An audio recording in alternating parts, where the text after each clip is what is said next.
not fracking per se, but in the Permian, the problem is that these are oil wells with a great deal of associated gas, which is, a lot of it is marketed, but there's a certain fraction, several percent, which is not marketed. It's considered waste, so you have enormous amounts of flaring.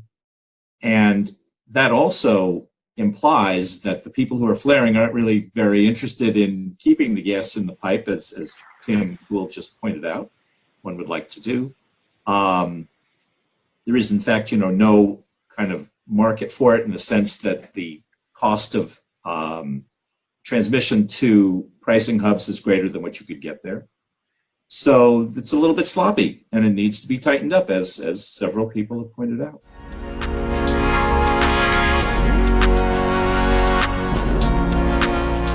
I think action like this improves the climate case for gas, which for me is absolutely necessary, particularly in making this urgent coal switch.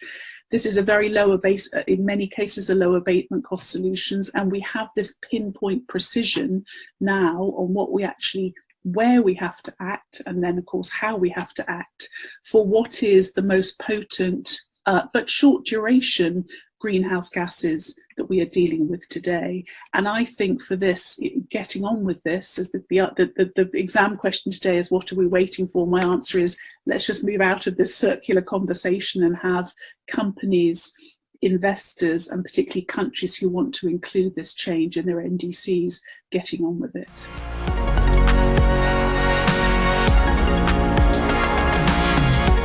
The message I would give is a standardized measurement is absolutely essential to keep the future of natural gas, both as a feedstock and as an energy source, in focus for the world.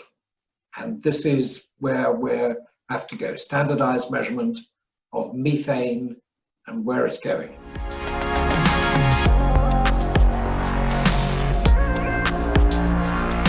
We ran some numbers to see, well, what difference does that make if you abate all of that, the stuff that comes at no net cost?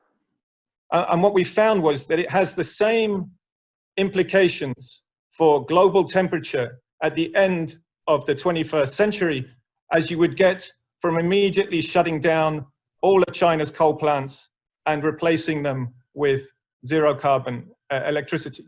So the first reason why we pay attention to it is because it's important.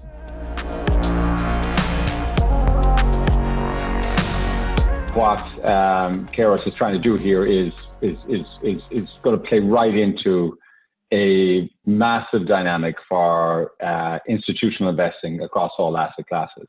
And I think, as you described earlier, is this a virtuous fringe or mainstream? This is mainstream. I think what Kayrros has demonstrated is that we really need to be looking at the very largest leaks, because that's really ones that are going to be most important to fix and solve. What Kayrros is bringing us could well improve this enormously. And I think this is very important not for issuers, obviously, for their reputation, but also for investors. I mean, this is just a huge step forward in transparency. We assumed that these leaks were there, but we'd never been able to pinpoint where exactly. I don't think we can wait. I think action like this improves the climate case for gas, which for me is absolutely necessary, particularly in making this urgent coal switch. The fact is that they've come with a technology which means that we can do something now.